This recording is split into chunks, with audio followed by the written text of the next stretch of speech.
Hello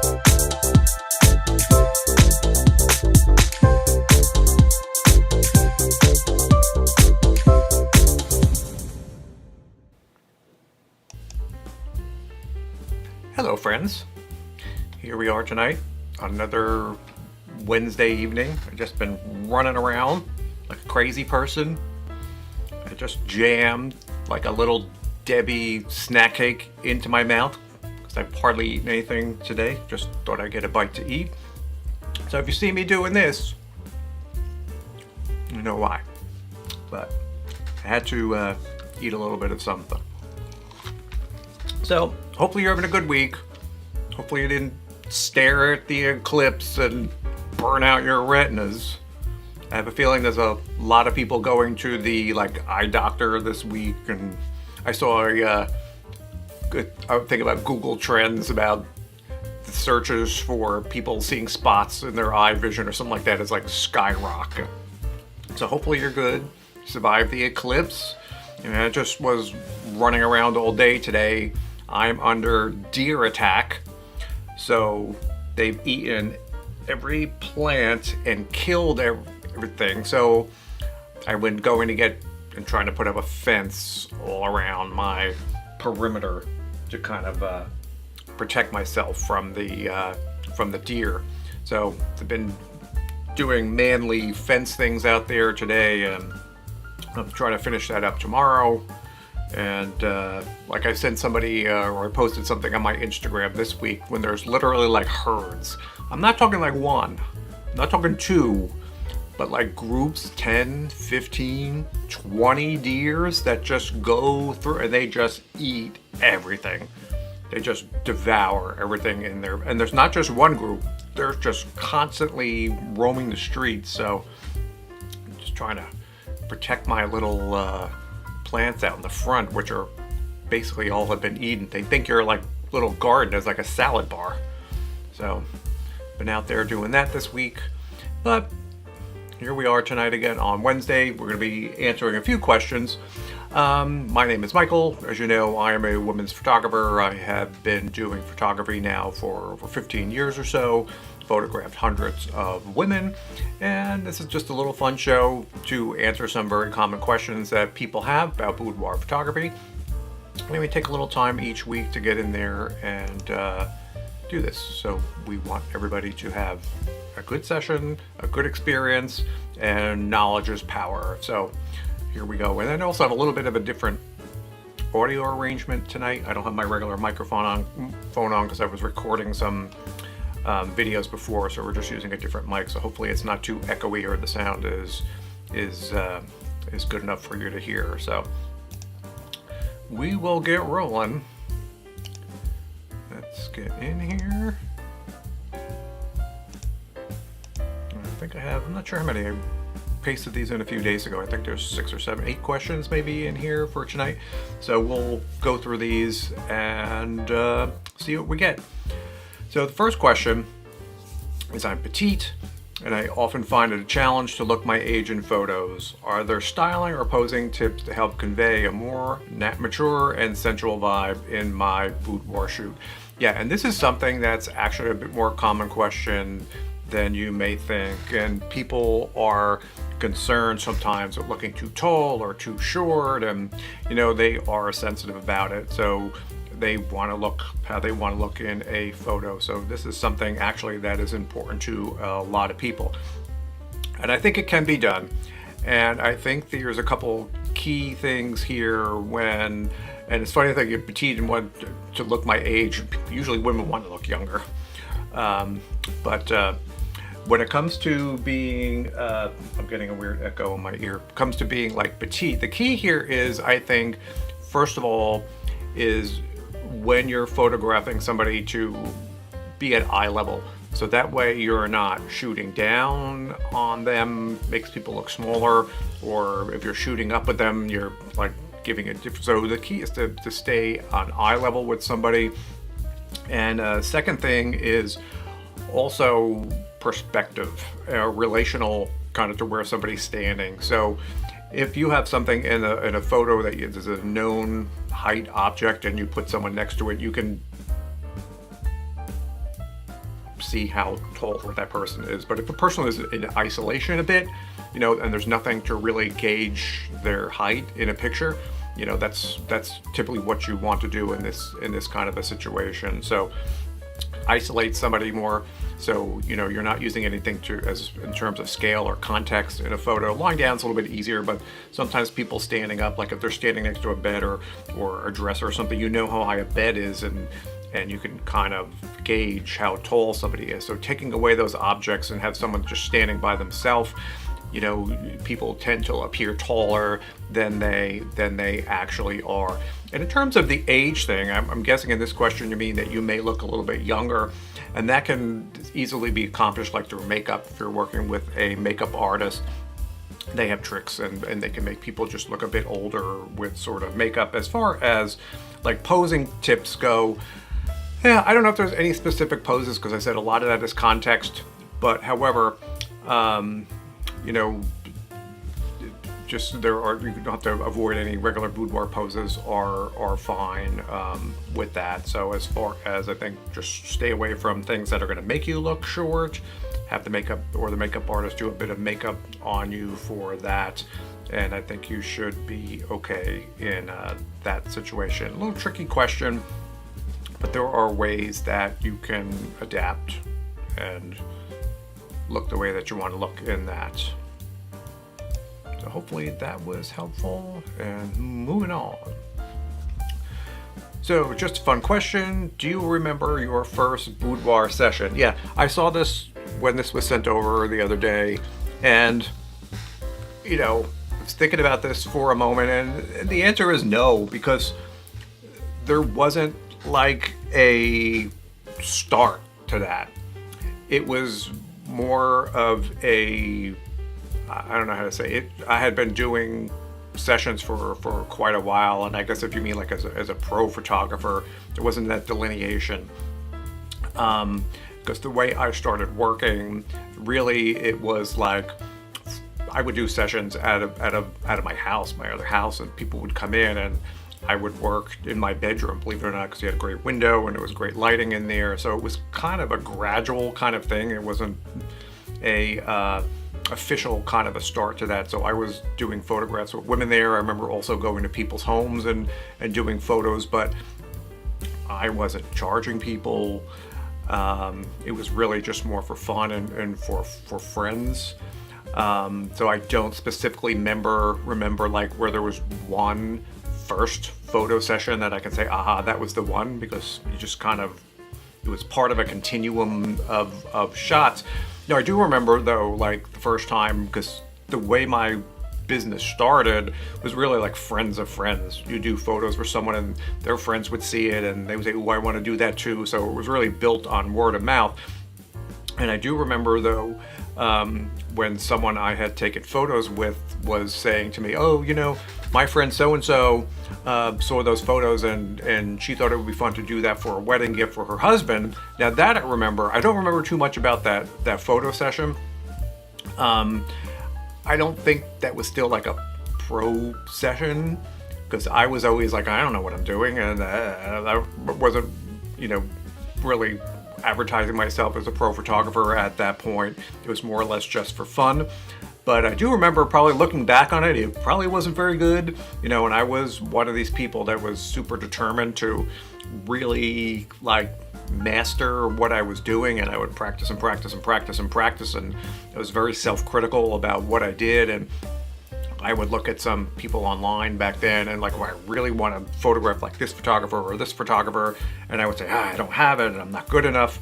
So I was very reluctant to call myself like a pro or to start charging people, because I never felt like I was in any shape to do that at that time. So I don't recall like a first boudoir session, like I said, because there was this continuum of just like random photo sessions you would do from time to time. It wasn't really professional, but yet I'd have people like coming over, try out different things. I do remember having one friend who just really liked taking photos, and we would just practice, and I would be practicing with her, but it wasn't really like an official boudoir session. And then somehow it just kind of evolved, and I knew in my brain the kind of work I wanted to produce and the kind of experience I wanted to have for people. And I was blissfully unaware of what anybody else was doing. I was really just doing my own thing, because this was like pre-Instagram and pre-YouTube, and so you weren't really seeing what anybody else was doing. You kind of developed it on your own. I'm glad I did it that way, you know, and because I wanted a certain thing and I wasn't relying on looking at, because now what happens is photographers, they just look online at what everybody else is doing, and they all do the same thing. So it's a very weird universe for photographers these days. And no, I don't have those photos either. This is back before you were like aware. I remember computer viruses, and I had a couple computers that crashed, and at that time you weren't really backing stuff up. So I think very, very few of even those first photos still survive. Not that I'd probably want to see them at this point, but that's a fun question to think about. That it's not something I spend too much time thinking about there, but good question. Okay, I'm all for capturing my wild side, but privacy is a big deal to me. How do photographers ensure my photos stay private, especially if we're doing some shots that are on the more daring side? This is actually something that is super, super important, but yet I think very, very few photographers put their policies or their procedures on their website about privacy or security. Now, to me, that was always one of the things I would think people would want to know. And from back in the day, I always had a section that listed exactly what happened to your photos and so forth, because I guess it was just for peace of mind. But if something like this is not listed on a photographer's website that you're looking at, I would 1000% be asking them, what the heck are you doing with my pictures when we're done? Because there's a lot of people that I work with, I know, especially maybe teachers or something like that, and that kind of content really can't get out there. So security and like privacy is a big deal. Now, what should be happening and what everybody should be aware of is, of course, after your photo session, you know, those photos wind up going on to a work computer for a photographer, and then they are edited on that machine. Typically, what may happen though, there's a couple of places where in the chain of events, how boudoir photography has sort of like evolved, where that work kind of gets out there a little bit. And what I mean, turning this down, because this setup I'm getting an echo because I have delay with my mirrorless camera, and this isn't my normal setup, so I'm hearing an echo in my ear that's like driving me nuts, so I just turned off my own audio. But what happens is there are a couple places in that chain where now photos are going outside of a photographer's hands. And what I mean by that is, first, if you are using some kind of online viewing gallery, which is very popular now because, you know, people just used to, back in the day, you would meet a photographer and review all the photos on a tablet or a laptop or something. But now typically photos are uploaded to online galleries, which are usually password protected. So you're taking those photos, they're all being sent to a computer, a cloud computer somewhere for you to access from your home. So I think that's very safe depending on the company that you use, and then a password is needed, but that is a step where for a limited time photos are being hosted somewhere else, and you have to put your faith in that company that they are safe. So that is one potential area where things can get breached.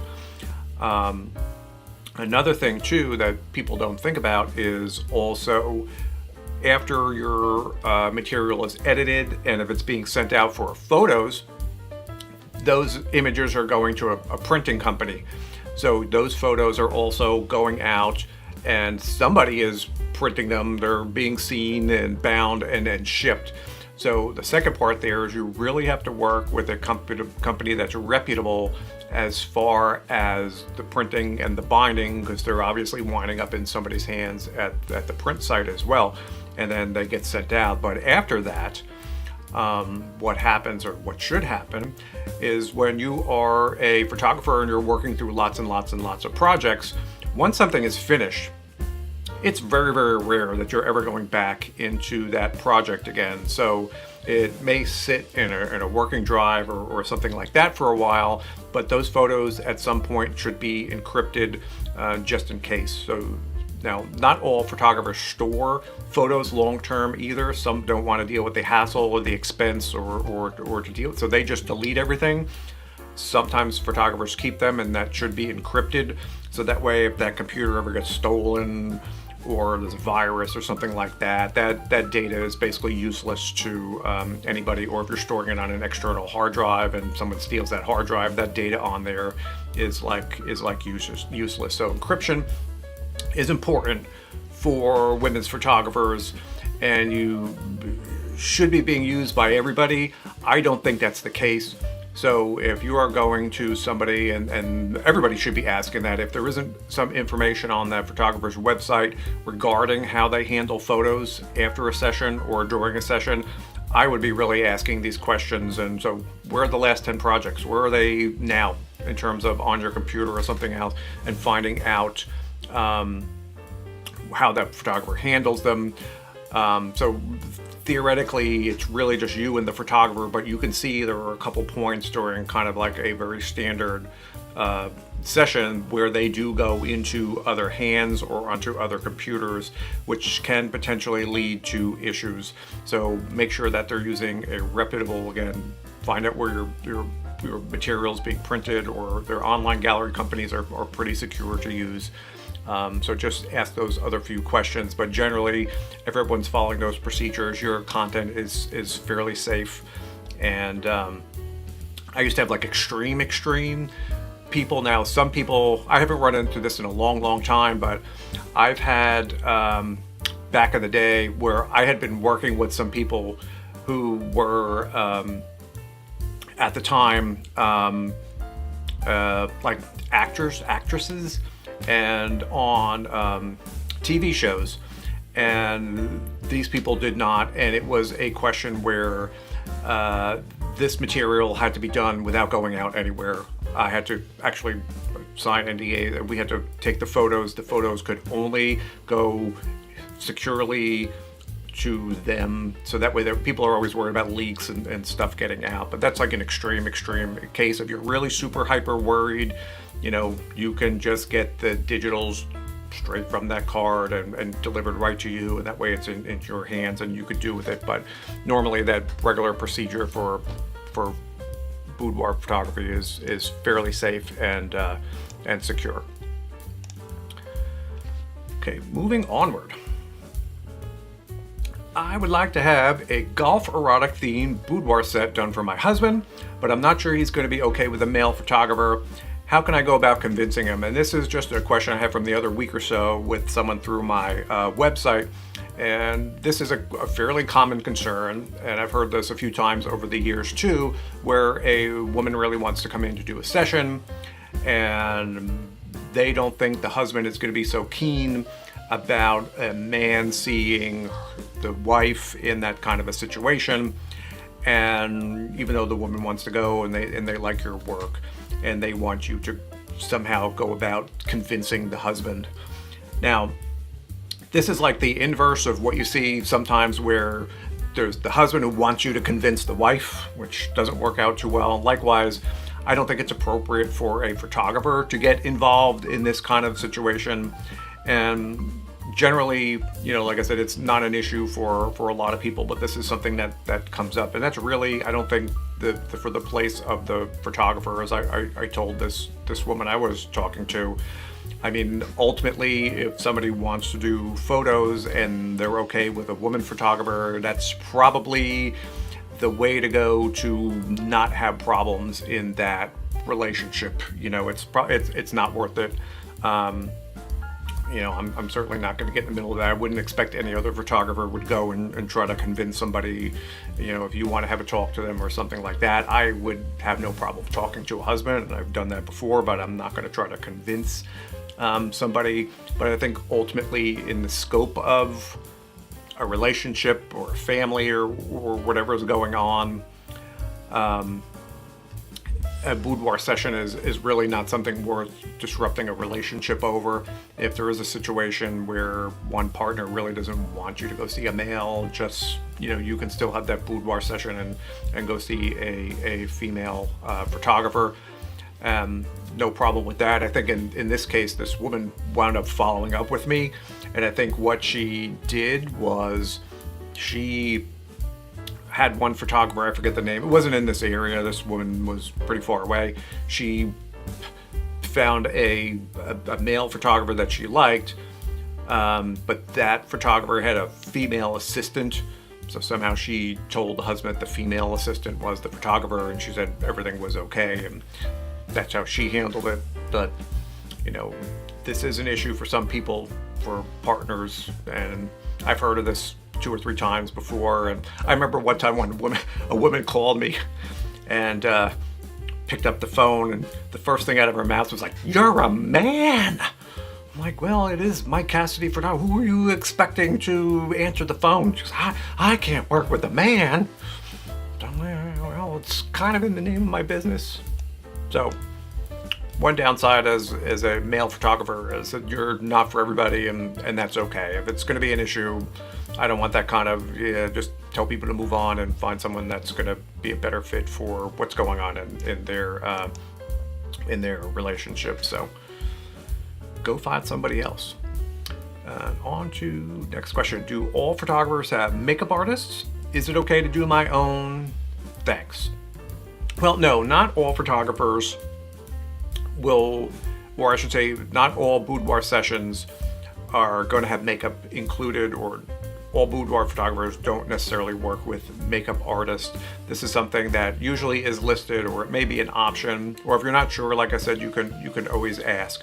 I think, and I've pretty much for my whole career worked with makeup artists, because I think it's always been part of the boudoir experience, getting that makeover and the hair done, and it's all part of that that kind of a flow. There have been times where, especially lately, where there just aren't people available. And then, if there wasn't anybody that you could get, then I would always tell people, hey, we can't find, especially on weekends, it's tough to find a makeup artist sometimes on a weekend because there's weddings and stuff like that, and often makeup artists are available. Now, was it okay to do your own? I've always been very anti people doing their own, because I've seen really bad makeup come walking through my door. Doesn't do you any favors. So I've always been more pro. I think the better option is, I've noted to people, if it wasn't possible, if there is, sometimes you can go to a local salon in your area. They have someone that will do makeup. You can make an appointment with them. It just has to do with, it's pretty complicated, and see, now on the camera, I met some people who really could do fabulous makeup, but you don't know that till you see somebody. So I would say, go get it done at a salon, unless you're a stellar makeup person. Now, it's getting easier to fix makeup afterwards. The danger, I think, with sometimes people doing their own and camera ready makeup is people with not the right amount of makeup on, they can tend to look washed out, and the photos just don't look that boudoir look that they should, and that drives me crazy. And I have to do tons of work after to do digital makeup and something like that, and it's time I just don't want to spend in that. So that's really where I have been anti that. I think in a last resort, you can always do your makeup, but it's just always more fun to get that done and your hair done as part of the experience, So why not? Why not? Get it done. All right. Oops. I bring that next question up. So next question. Hola, Mike. Hola. Hola. ¿Cómo está? I saw this incredible shoot done outdoors. What's your take on outdoor boudoir photography? Is it risky, privacy-wise? So the first thing I always say to people here is, you understand that there is no such thing as outdoor boudoir. It's not a thing. It doesn't exist. No such thing. Guys, no, you haven't. There's no such thing as outdoor boudoir. Boudoir photography is bedroom photography. It takes place in a bedroom setting. That's just as silly as saying if I took you and put you in a bikini and put you in my backyard and took a picture, it's a beach photo. Of course it's not a beach photo. You know, lingerie is not the defining characteristic of boudoir photography. So when you're going outside, yeah, it's like glamour photography. I don't even know what you call it, but it's not technically boudoir photography. But I get what you're saying and just want people to understand that. Because a lot of photographers don't even know that there's no such thing as outdoor boudoir photography. But people do go outside, and I've seen it in the grass, and I've done it in the fields, and they photograph these sessions. It can be really nice outdoor if you have a place where you can have some privacy. But where I am in the crazy state of New Jersey, I don't think you can move 8 feet in one direction without someone being there or a car being there, or, so there's not a lot of space where I am that lends itself to going outside and doing a kind of photo session like that, unless you're really in a private big area that, there isn't anything really like that by me. But when you're outside, of course, there's always a risk of discovery, depending on where you are.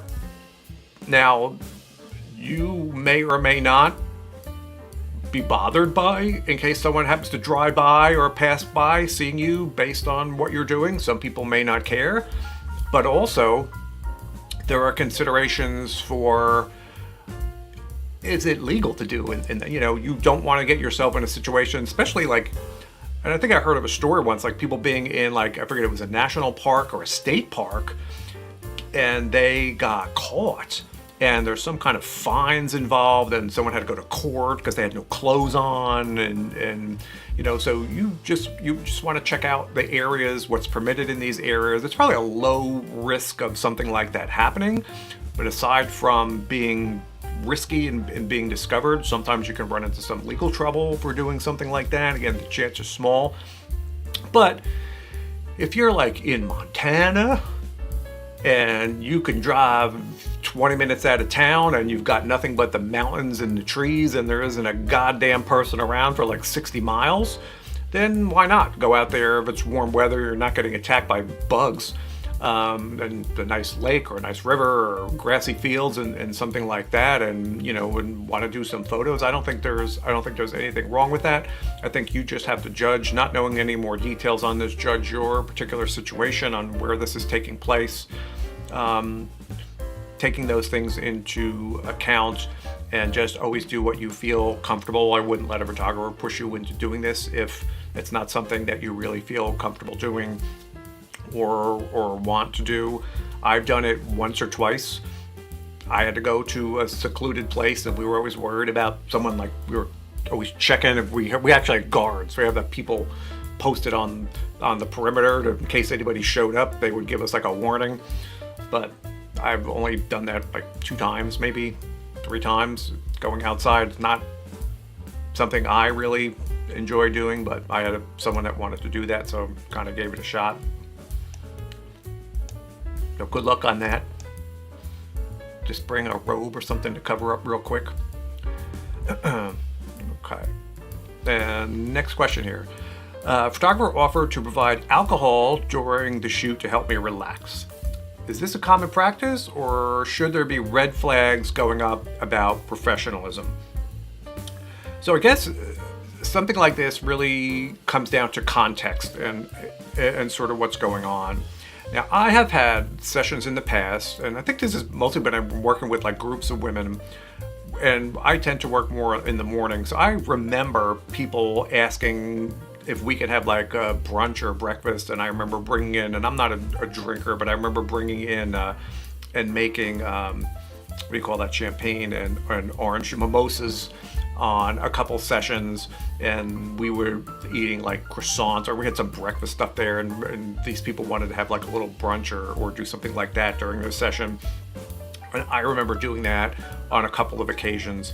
When people wanted something like that. I think in general, I wouldn't recommend anybody really to drink alcohol during the course of their photo session. I know a lot of people think, boy, they have nerves and it's something that's going to help them sort of relax. it's not sort of my preference. I don't think that's the best thing to do. So I also know women who have come in and talked about it, and they want to have a glass of wine before their session or something like that, ease their nerves. If they're one glass of wine, I think is harmless. I mean, it doesn't bother me, but one thing, you want people to drink too much, and then you could really see that in their face, and they become sluggish, and stuff like that. It's not good for the section. So I don't think alcohol is common. I don't think it's recommended. I would never recommend somebody to do that. Now, it's another entire type of a thing if you showed up to this session and somebody was trying to push alcohol on you and just like, just take a few sips, go ahead, and no, just don't worry about it, just drink. So if it was a situation like that where someone was pushing alcohol on you, that's very kind of suspect, and I would say that is not like sort of a professional thing. I know I would feel a little kind of afraid if someone was doing that to me, especially in a situation. Women are very vulnerable in a boudoir photography session. So in a case like that, they would, a little bit of a red flag. Just randomly alcohol there and someone pushing that on you would be a little bit weird for me. But, if you knew that was there, or if you asked, or if you showed up with your own, or like I said, I've had these boudoir parties where women want to have a few cocktails before they go ahead and drink mimosas, and I think I even drank one, and I don't drink, so as soon as I take a sip of something, I feel it. I'm like, and I know I can't operate under that feeling. I don't want to take photos not being with all my wits about me, so I'm not a big drinker. So I think it comes down to context. There's not a lot of details in there, but if it's someone pushing that on you, I would say that's probably should not be super professional thing to do in that case. Speaking of drinking, just gonna take a sip.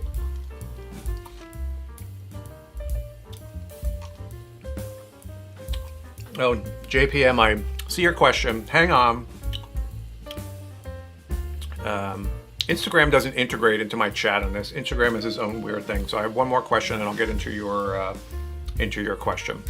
But if you could give me some further details. What do you mean? How do you ask people for boudoir shoots? Do you mean you approaching them?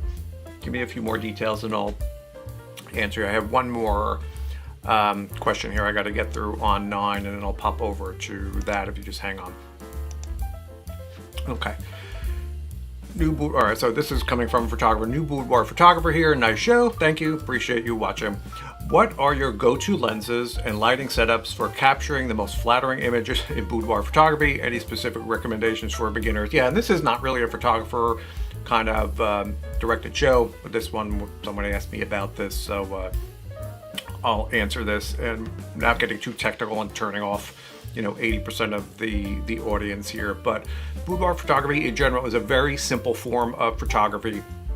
I mean, you can shoot a whole boudoir session with one lens, a 50mm lens. That's all you need. That's it. That's fine. If you are starting, that's all you have to go out and buy. I do not recommend anybody going and buying lots of expensive gear, especially if you're a new photographer, because you have no idea what you will need, and then spending money on things, and photography gear is super expensive that you're going to turn out not using, is really just a huge waste of funds. So if you are just starting, whatever you have, I know you've heard this before, is all you need to get started. But if you just need to buy one lens, get a 50mm lens, whatever cam that works with the camera that you have, and that's it. Boudoir is very simple, organic. There's no need for a lot of fancy equipment. It is more about the technical aspect. It doesn't matter the brand of camera you have. All cameras are great. It has nothing to do with the brand of the camera. Everything works well. So if you need one lens, that is it. And then everything else comes down to technique and technical ability in to be able to take great photographs. It takes lots of practice. Working with women is very, very difficult.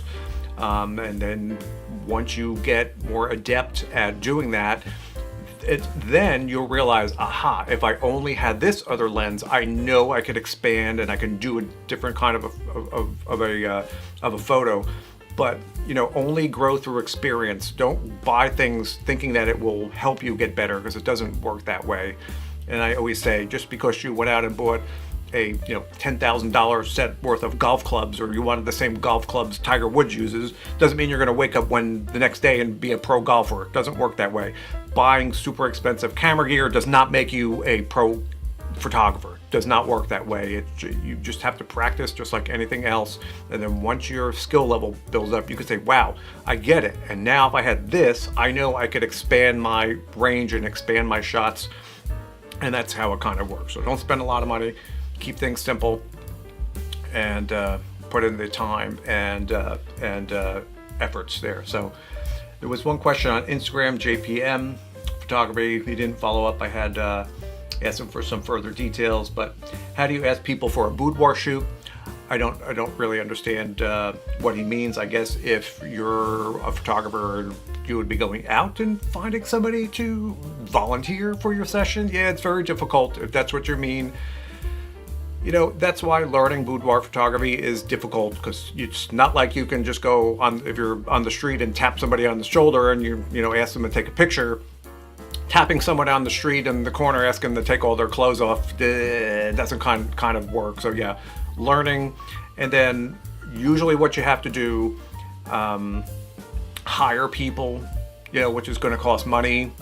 You can hire people to come in for a certain amount of time, but again, I don't think that's a beginner move, because you're paying money, and if you don't know what you're doing, so I think really boudoir photography, you really need to start and become very adept at just photography in general, and even if it's photographing trees or photographing people or doing portraits, and learn that first, and then you could take those skills once you get them and adapt them to women's photography. But it's difficult to start off at women's photography, like I said, because it's hard to get people to do that. Now I know I've talked to women, and sometimes you have a friend, you can get a friend to come in, oh Debbie, with pictures, and Debbie will reluctantly go, okay, but how many times are you going to be able to get a friend to do that? And so usually I would say learn elsewhere. Boudoir photography is not something you just wake up one day and decide you're a pro boudoir photographer with no photography experience. Doesn't work. So usually after you've learned technical photography, going out and doing other things, you can start to pay and hire people to come in to act as your boudoir models, and then do very specific kind of poses until you get them right, and you repeat and you repeat and you repeat till you start to learn. It's like learning a dance step by step. The whole dance, you'll never remember it. But if you learn the first 4 steps and then repeat, then the next 4 steps and you repeat, the next, and then you can kind of slowly put that whole thing together, and then you learn how to do the dance. So boudoirs like that, where you're really practicing with one set of situations, and then once you master that, you're going on to the next. So it takes a long time. Not a lot of people can do it. But you just don't wake up one day and, go out on the street and ask people for a boudoir. You really have to become accomplished first, and then go into that once you're a accomplished photographer. So that's what we had for tonight. Hopefully that was helpful, and I think we were on almost 40 minutes, so that was a good time to be on. My voice is killing me, so I'm going to say thanks for everybody for watching again tonight. Hopefully this was helpful for you, and we'll be back next week to answer some more questions. And like I said, you can always leave questions down below on YouTube. I get a ton of people contacting me every week through my website, through the chat, through my forums on my website. People send me, that's where most of the questions come from, my chat on my website and stuff like that. You can email me, or on YouTube, I look through there, I'll see comments. And then I can add them into future shows. I always appreciate everybody taking part with this.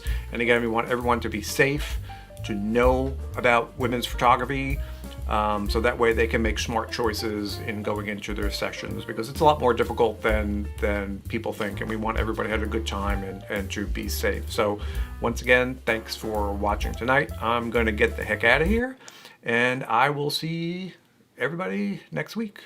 Have a good week. Enjoy your spring weather. See ya.